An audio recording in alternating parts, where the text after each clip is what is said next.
कृष्णाय वासुदेवाय हरये परमात्मने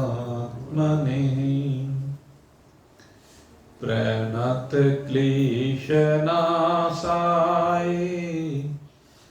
गोविन्दाय नमो नमः। नारायणाय नमोस्तुते। सद्गुरुदेवाय नमोस्तुते।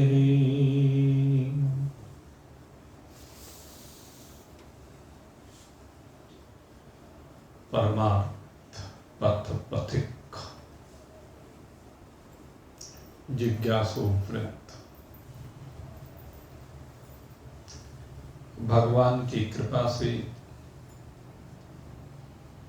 हम सभी निरंतर अपनी यात्रा को भगवान की ओर आमुख करने का प्रयास कर रहे हैं। और तद निमित्त अपने अंतःकरण का सबसे पहले शोधन करते जा रहे हैं। ये अंतःकरण का शोधन शास्त्र विहित शुभ कर्मों के माध्यम से हो पाता है। कल इसके ऊपर बहुत विशद चर्चा की गई थी। जब हम अपने जीवन को शास्त्र के अनुसार ढाल लेते हैं तो समझ लीजिए अब भगवान जो अब तक हमें दूर दिखाई दे रहे होते थे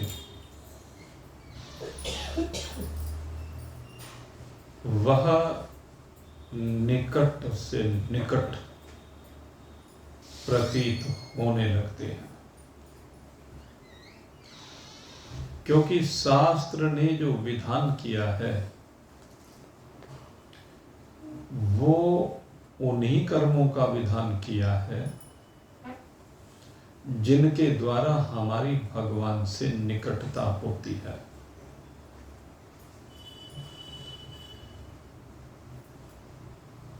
अभी अपने अनुभव की बात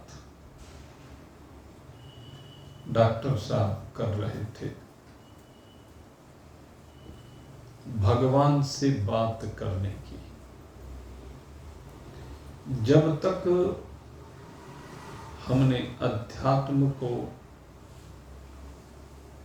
सुना नहीं, पढ़ा नहीं और आखिरी बात जाना नहीं, तब तक ये बातें असंभव सी लगती हैं।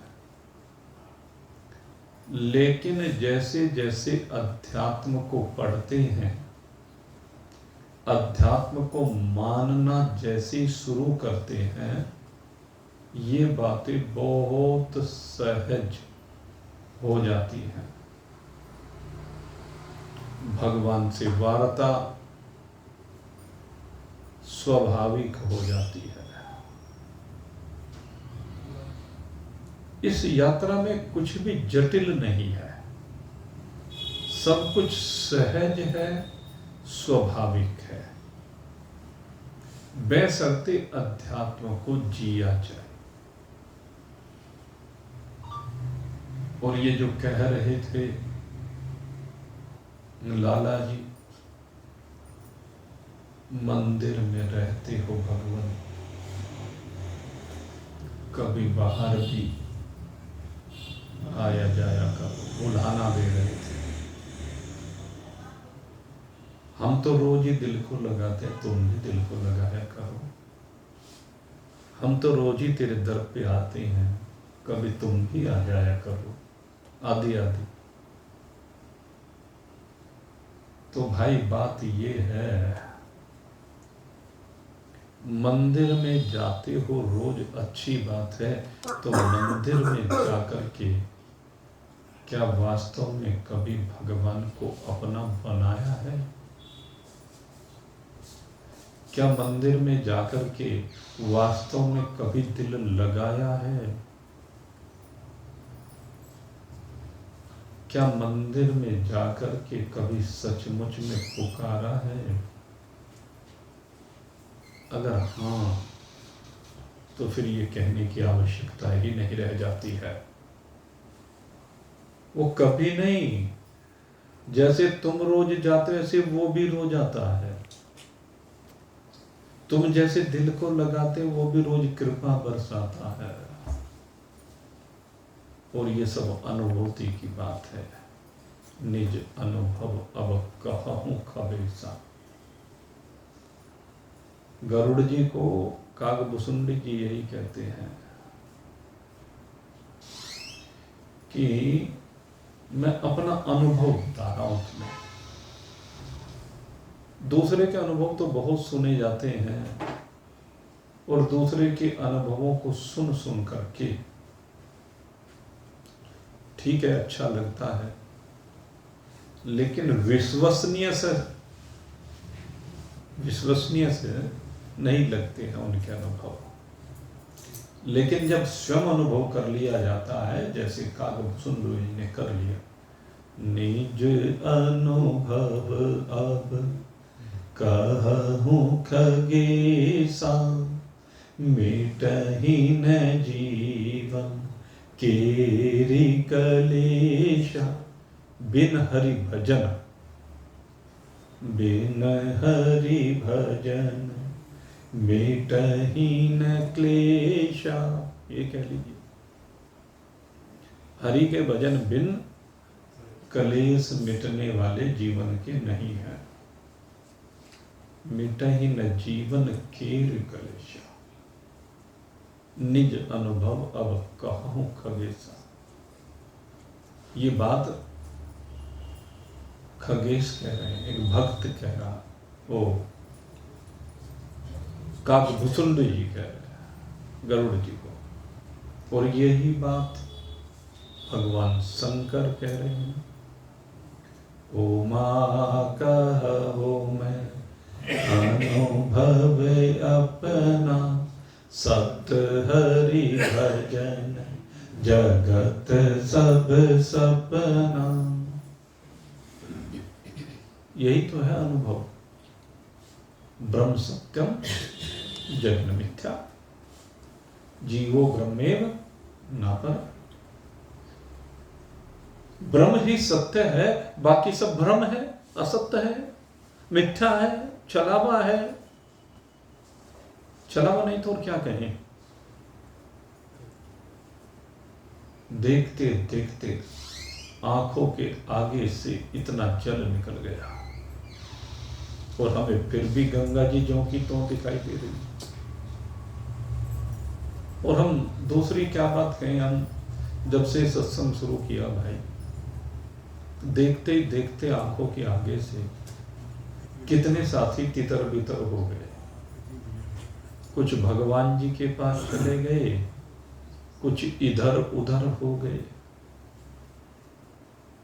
कुछ बीमार हो गए, कुछ व्यापार में फंस गए। अनेक कारण हैं।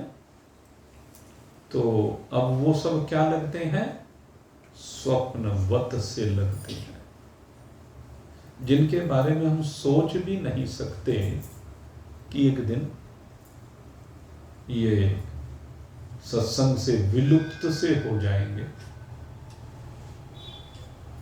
और फिर हो गए विलुप्त से धीरे धीरे। लगता नहीं कि कभी आते भी थे, या ये कह लीजिए भाई कल्पना नहीं की जा सकती थी जो, लेकिन उसके बावजूद कुछ बीमारी का प्रभाव आ गया, कुछ व्यवस्थाओं का प्रभाव आ गया, और उसके कारण से एक बार कोई लगता है कि मेले में से जो सबसे आकर्षण का केंद्र हुआ करती थी दुकान, वो दुकान हट गई मेले में से। तो यही है, लेकिन कुछ दिन बाद फिर से लगने लगता है कि दूसरी ने जगह ले ली। ये खेल है भाई, और इस खेल को समझना भी है। इस खेल को वास्तव में सत्य समझ करके हमें अपने जीवन को आगे बढ़ाना है। खेल तो भले बिछुड़ता रहे भाई, लेकिन जो इस खेल को खिला रहा है उसको ना भूले। भले ही पात्र अदलते रहें, बदलते रहें, लेकिन खेल खिलाने वाले को ना भूलें, क्योंकि वही तो आधार अधिष्ठान है। सत हरि भजन जगत सब, वो हरि वही तो सत है, उसको नहीं भूलना है भाई। संसार को तो भूलना पड़ेगा ही, चाहे मर्जी से भूल लो, अपनी मर्जी से भी तो भूल सकते हो। कैसे? संग रहितम, कल बताया था ना। असंग हो जाओ तो अपनी मर्जी से भूल जाओगे, नहीं तो भगवान की मर्जी से भूलना ही पड़ेगा भाई। क्या कर सकते हो? और इसके लिए क्या करो? कहते राग और द्वेष की सीमा से बाहर निकल जाओ,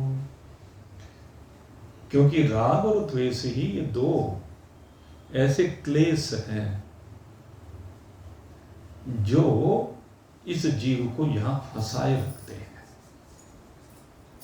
ये जीव जो यहां पर यात्रा कर रहा है, ये फंसा रहता है, इस संसार को अपना समझ करके फंसा रहता है।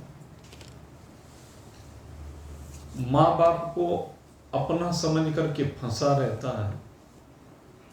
जब बच्चा छोटा होता है, उसके जीवन में माँ बाप से बढ़कर के कुछ नहीं होता। जवान हो जाता है, विवाह शादी हो जाए, तो माँ बाप सेकेंडरी नंबर पर आ जाते हैं। और बड़ा होता चला जाए तो अब उसे उनकी कुछ चिंता फिक्र नहीं रहती है। कहने लगे अब तो समय पूरा करने वाली बात है, अब समय पूरा करने वाली बात रह जाती है, तो भूल गए ना। और फिर चले जाए तो बिल्कुल ही भूल जाते हैं। एक स्वाभाविक सी बात है। तो भाई हम अपनी मर्जी से ही पहले अंदर से भूल लो ना। किसी के भूलने की प्रतीक्षा क्यों करते हो? अंदर से मन को पक्का बना लो भाई, चलने की तैयारी है।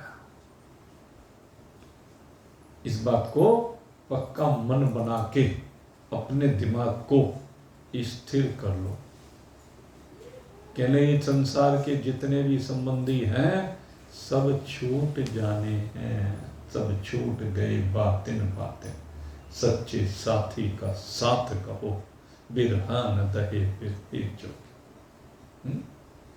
फिर जो है, अगर यदि एक बार सच्चे साथी को पकड़ लिया, फिर जो संसार के पात्रों के छूटने पर उनके विरह से हृदय संतप्त होता है, तो वो नहीं होगा। क्यों? क्योंकि वो असली मिल गया। एक बार असली मिल जाए, बस असल माल मिल जाए। नकल माल अब तक देखा, अब असल माल का बन होगी। और असल माल तो भाई परमात्मा ही है, और कोई नहीं। क्योंकि वो परमात्मा इस शरीर के मिलने से पहले भी है, तो हमारा साथी तो पहले भी रहा है। जब ये शरीर मिल गया और जब तक ये शरीर रहेगा तब भी वो रहेगा। हमारा असली माल तो वही है भाई। और जब शरीर छूट जाएगा तो उसके बाद भी वही रहेगा। जगत वाले भी छूट जाएंगे शरीर के छूटते ही। शरीर के छूटते ही पति पत्नी छूट जाएंगे, माँ बाप छूट जाएंगे, बाल बच्चे छूट जाएंगे, भाई बंधु कुटुंब कबीला छूट जाएगा, मित्र छूट जाएंगे, पद छूट जाएगा, सब छूट जाएगा। पहले वालों के ना छूटे हो तो हमारा नहीं छूटे, सीधी सी बात, हमारा भी छूटेगा। सबका छूटना है, लेकिन छूटने से पहले भाई उद्देश्य क्या है, उसे पकड़ लो। उसे माने परमात्मा को पकड़ लो, और उसे पकड़ने के सच्चे मन से पकड़ना पड़ेगा भाई। अगर सच्चे मन से पकड़ोगे तो वो पकड़ में आ जाएगा। एक रास्ते के चलने वाले बन जाओ। और जो ये बहुत से लोग कहते हैं जी मैं तो दिमाग से काम करता हूं। मैं कहता हूं भाई यहां दिमाग को तो उठा के रख दो एक तरफ, काम दिल से करना सीखो। भगवत प्राप्ति के रास्ते में दिमाग का काम नहीं है, दिल का काम है। संसार के कामों में तो दिमाग का काम है, वहां दिल की इतनी बात नहीं होती, वहां दिमाग की ज्यादा बात होती है। जैसे व्यापार में पैसे की बात बड़ी होती है भाई।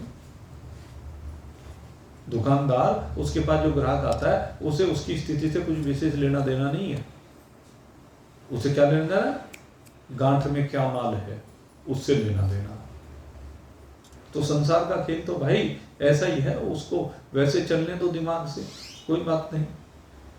लेकिन जो हमारा काम है वो संसार का है, हमारा नहीं। हमारा जो काम है वो तो दिल से बनेगा भाई। दिल के तारों को जोड़ो भाई, दिल के तारों को उस दिलदार से जोड़ो भाई। और फिर क्या देखोगे, जब दिल से जोड़ोगे तो तुम्हें अपने दिल में ही बैठा हुआ वो नजर आएगा। उसकी विशेषता यही है,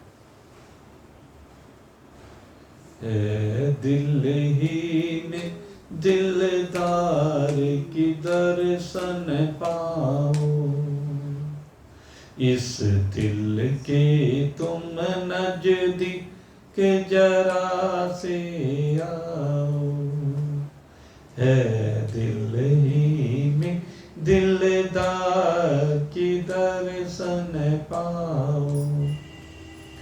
दिल में दिलदार बैठा हुआ दिखाई देगा। जरा सा पर्दा हटाया और दर्शन कर लिए। उस दिलदार के दर्शन, जरा सा संसार का पर्दा हटाओ, संसार की तरफ से दिमाग हटाओ और परमात्मा से दिल को लगाओ, पर्दा खुल गया। जैसे दिमाग का प्रयोग करते हो वहीं पे पर्दा डल जाता है, और जब दिल से काम करते हो पर्दा खुल जाता है। ये सूत्र बता रहा हूं आज आपको।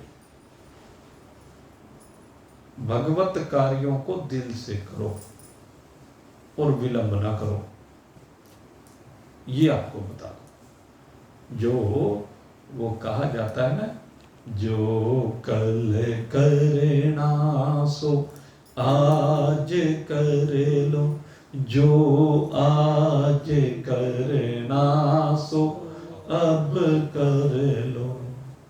चिड़ियों ने जब चुग खेत लिया, फिर पछतावत क्या होवत है। सीधी सी बात है भाई। ये जो परमार्थ के कार्य है ना, जितनी शीघ्रता से करोगे उतना बढ़िया है। संसार के कार्य देरी होते रहे हो जाए, लेकिन परमार्थ का कार्य, परमात्मा से मिलन का कार्य, ये सबसे पहले करने की जरूरत है। एक बार परमात्मा मिल जाए फिर देखोगे संसार के कार्य तुम्हारे नहीं है।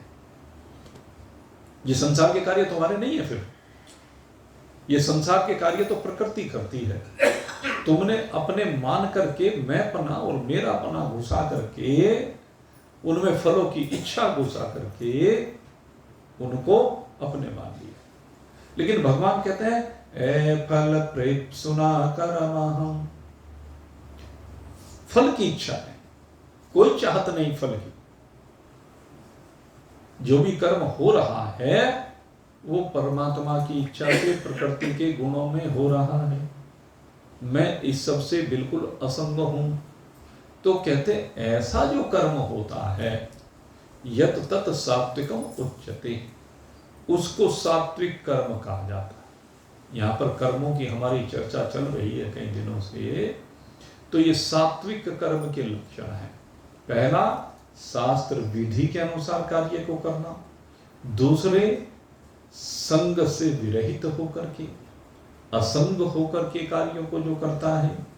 तीसरे, राग और द्वेष नाम के क्लेश जिसके जीवन में नहीं है। और चौथे, फल की इच्छा का त्याग। तो इस तरह से जो कर्म होते हैं, कहते हैं वो सात्विक कर्म कहे जाते हैं।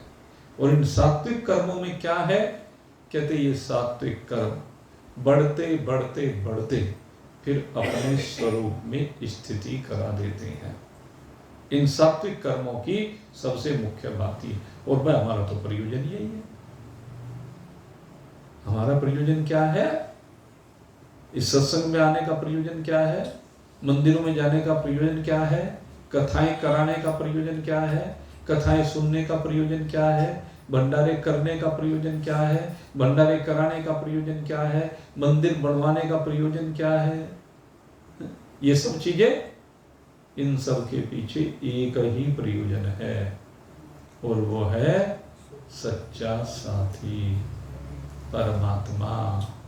वो और हम दोनों मिलकर के एक हो जाए। दोनों के बीच में जो जीना सा पर्दा है, वो पर्दा हट जाए। है? ये पर्दा हट जाना चाहिए।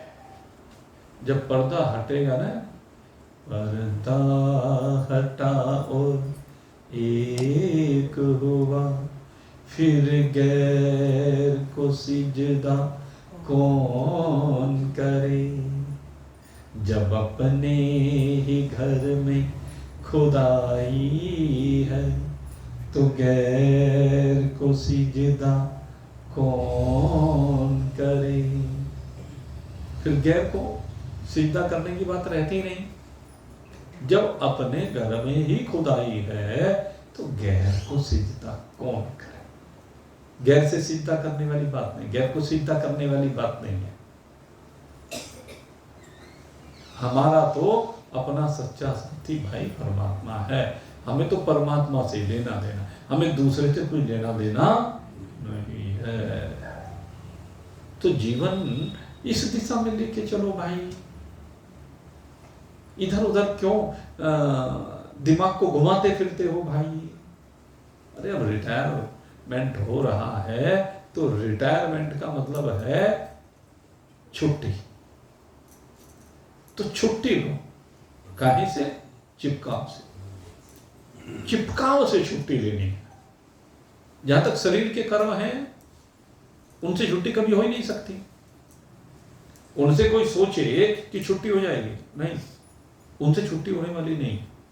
जिस प्रकार से स्वाभाविक रूप से कुछ कर्म हो रहे हैं, समष्टि के जितने भी कर्म हैं वो स्वाभाविक रूप से हो रहे हैं। कैसे हो रहे हैं स्वाभाविक? देखो, वायु अपने आप स्वाभाविक रूप से चलता है कि नहीं चलता है? वायु का बहना स्वाभाविक है। कभी कम हो जाए, कभी ज्यादा हो जाए, कभी ठंडी हो जाए, कभी गर्म हो जाए। आप कुछ कर सकते हो क्या? वो तो स्वाभाविक है, उसको सहन करना ही पड़ेगा, और कर ही रहे हैं। हमने न जाने कितनी बार भयंकर लू को देखा है, हर साल देखते हैं।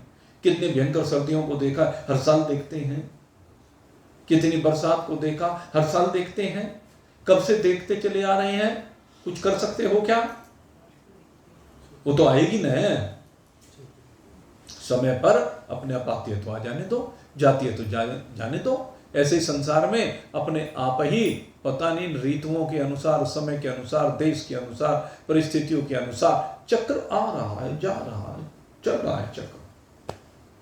ये पंखा, इसकी पंखुड़ी, एक पंखुड़ी को देख लीजिए, बार बार आपकी तरफ आती है और जाती है, फिर दूसरी आ जाती है, फिर तीसरी आ जाती है, फिर चौथी आ जाती है। इसी प्रकार से संसार के खेल में पात्र कभी कोई, कभी कोई, कभी कोई, रोज आपसे मिलते रहते हैं, निकटता होती रहती है और फिर बिछड़ते रहते हैं। बहुत देखिए भाई, जीवन में देख लो। बचपन में कौन हमें अच्छे लगते थे, जवानी में वे कहाँ गए, फिर जवानी में दूसरे अच्छे लगने लगे, और जवानी के बाद फिर आगे प्रौढ़ावस्था की ओर चले, में जवानी वाले छूट गए, प्रौढ़ावस्था वाले दूसरे जुड़ गए, प्रौढ़ावस्था से आगे वृद्धावस्था की ओर चले तो और दूसरे जुड़ गए, वे छूट गए। यही संसार का चक्र है। संसार तो भाई ऐसे ही चलता आ रहा है, इससे कैसे चिपकोगे, स्वाभाविक छूट जाते हैं।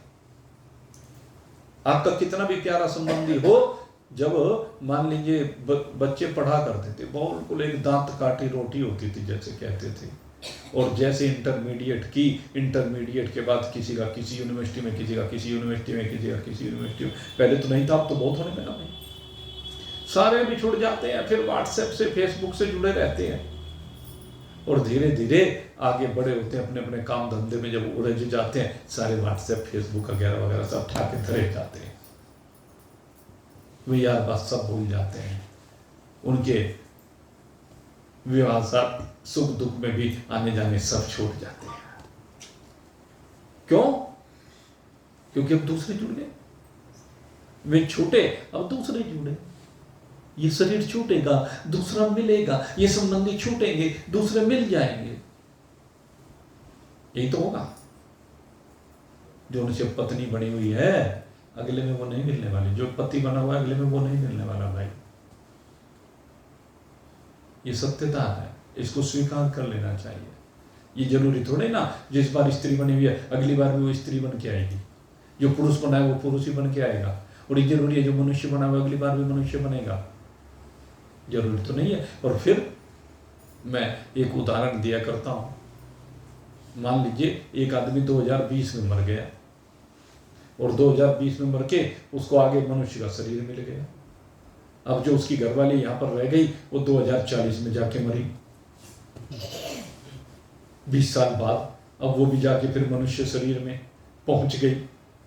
अब उसका जो पहले जन्म का पति था वो 20 साल पहले मर गया, तो उसकी आयु कितनी हो गई, यानी जब वो 20 साल का हो लिया तब वो जन्म हुआ, तो वो उसकी पत्नी बन जाएगी क्या उस जन्म में? सोचिए क्या संभव है? और यही तो हो रहा है संसार में। अपने घरों में सब उठा के देख लो, दूसरी जगह जाने की जरूरत नहीं, घर में रिश्तेदारी में सबके साथ यही तो हो रहा, अधिकांशतः यही हो रहा। तो फिर भाई जन्म जन्म का संबंध लेन देन का तो है, लेकिन किस रूप में हो जाए ये कुछ पता नहीं। तो इसलिए ये तो भाई काम चलाओ रिश्ते नाते हैं, इन रिश्ते नातों को काम चलाओ मानो, इनमें असंग हो जाओ। शिव कुमार जी कितने साल हो गए घरवाली को गए को भाई? हैं? 16 साल हो लिए भाई।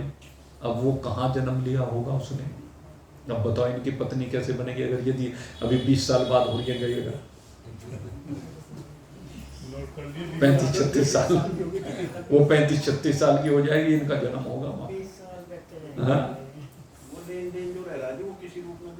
वो बिल्कुल वो बहन बन के आ जाए, बेटी बन के आ जाए, माँ बन के आ जाए, पोता पोती बन के आ जाए, कुछ पता नहीं, पोता पोती बन के आ, सारे संबंध। और ये जरूर नहीं आएंगे इसी जन्म, अगले में ही आएंगे, पता नहीं कब आए, वसूल तो सब होगा, ये तो नहीं है भाई। कर्जा तो भाई लेना देना पड़ेगा, इसलिए असंग, यही इसलिए तो कह रहे असंग इसलिए हो, न कुछ लेना न कुछ देना। हाँ, असंग तो क्या है, कुछ लेना न देना। अगर यदि असंग होकर के कर्म करोगे तो फिर कर्जा नहीं चढ़ेगा भाई, फिर कोई लेने देने की बात नहीं रहेगी। और मैं तो कहता हूँ अगली बार अगर यदि आप मुक्त हो गए, इस बार मुक्त हो गए तो फिर तो जन्म ही नहीं होना, किससे लेना किससे देना, विचार कीजिए। यही तो खेल है भाई संसार का। इस संसार के खेल को समझने की आवश्यकता है। इस संसार के खेल में, इस खेल से अलग होकर के खेल के दृष्टा बनो भाई। यही बात भगवान कह रहे हैं, ए फल प्रेक्षुना कर्मः यद तत् सात्विकम उच्यते। जो सात्विक व्यक्ति होता है वो असंग होकर के चलता है, और जब असंग होता है तो उसके तार किसके साथ जुड़ते हैं? परमात्मा के साथ जुड़ता है, उसका दिल उस दिलदार के साथ जुड़ता है, और जब उस दिलदार के साथ दिल जुड़ा रहता है तो फिर वो उसी को प्राप्त होता है। यद गत्वा न निवर्तन्ते तद धाम परमं मम। जहां जाकर के फिर वापस लौटना नहीं पड़ेगा भाई शिव कुमार जी, समझ लो। उस परमात्मा में जाकर के फिर लौटने की बात ही नहीं है। फिर कौन पत्नी, कौन भाई, कौन बहन, कौन बच्चे, कौन पोता पोती, धेता धेती, कौन ये सत्संगी मित्र, कौन समाज के लोग, कौन विचार करे। उसके बाद कुछ नहीं, वो सब यहाँ है, यहाँ की यात्रा में है, तो यहाँ की यात्रा के दायित्व को यहाँ की तरह से निभाते चले जाओ, लेकिन वहां के लिए आगे कट लगा दो भाई। यद गत्वा न निवर्तन्ते तद धाम परमं मम। जहां जाकर के फिर लौटना नहीं पड़ेगा, जहां केवल परमात्मा मात्र शेष रह जाएगा। वहां परमात्मा के अलावा फिर कुछ रहते नहीं, आप परमात्मा के साथ एक रूप हो जाएंगे। क्योंकि ये भाई जो परमात्मा से दिल लगाते हैं, जो परमात्मा से प्रेम करते हैं ना, उनके लिए वो कहा नहीं, प्रेम करी अति साकरी जामे दो न समाए कबीरा। भला हुआ हरि बिसरे मेरे सर से टली बला। ये कबीरा भला हुआ हरि बिसरे मेरे सर से टली बला। ये कबीरा भला हुआ। बहुत दिन मैंने भजा कहा राम ही राम। बहुत दिन मैंने भजा कहा राम ही राम। और अब मेरा राम मुझको भजे। ये कहते थे ना, कभी तुम भी आ जाया करो, रोज मैंने जाने का ठेका लिया क्या तुम्हारे मंदिर में, है?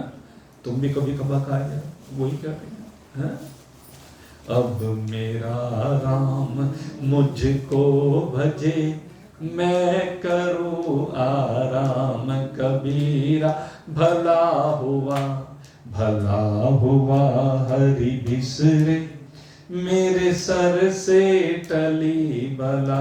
ये कबीरा भला हुआ। भला होता कैसे भला हुआ? अब मेरा राम मुझको भजे। आप कहोगे बड़ी अजीब बात करता है, उल्टी बात करता है।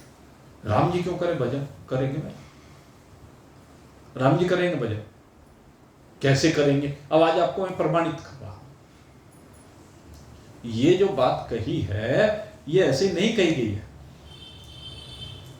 ये महान पुरुषों की यही तो अनुभव है। जब एक सच्चा भक्त भगवान को भजता है और भगवान को भजते भजते क्या होगा? भगवान के साथ एक रूप होगा, और एक रूप होने पर भगवान के दिल में जाकर के विराजमान हो जाएगा। और जब भगवान के दिल में भक्त बैठ जाता है तो उस समय भगवान ही उस अपने भक्त को याद करते हैं। ये है मेरा राम मुझको भजे और मैं करूँ आराम। मैं तो भगवान के अंदर बैठ करके आराम कर रहा हूँ और वो मेरा भजन कर रहा है, मेरा ध्यान कर रहा है। ये होता है और ये हकीकत है।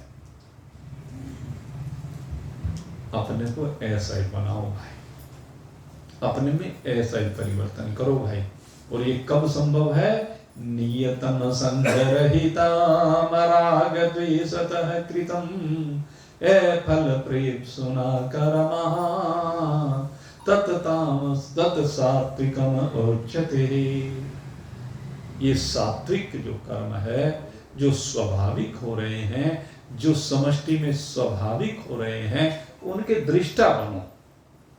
व्यष्टि समष्टि की वजह से जो क्रियावान हो रही है, उस व्यष्टि में चिपको मत, उस व्यष्टि का अहंकार मत पालो, क्योंकि समष्टि में हो रहा है कर्म। तो तुम अपने में समझ रहे हो, व्यष्टि माने अपने आप में समझना, समष्टि माने संपूर्ण। जैसे बता दिया ना, वायु चल रही है, सूर्य तप रहा है, चंद्रमा अपनी चांदनी बिखेर रहा है, गंगा जी बहा रही है,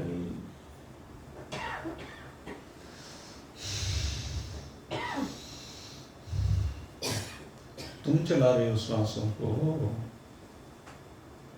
ये श्वास अपने आप चल रही है,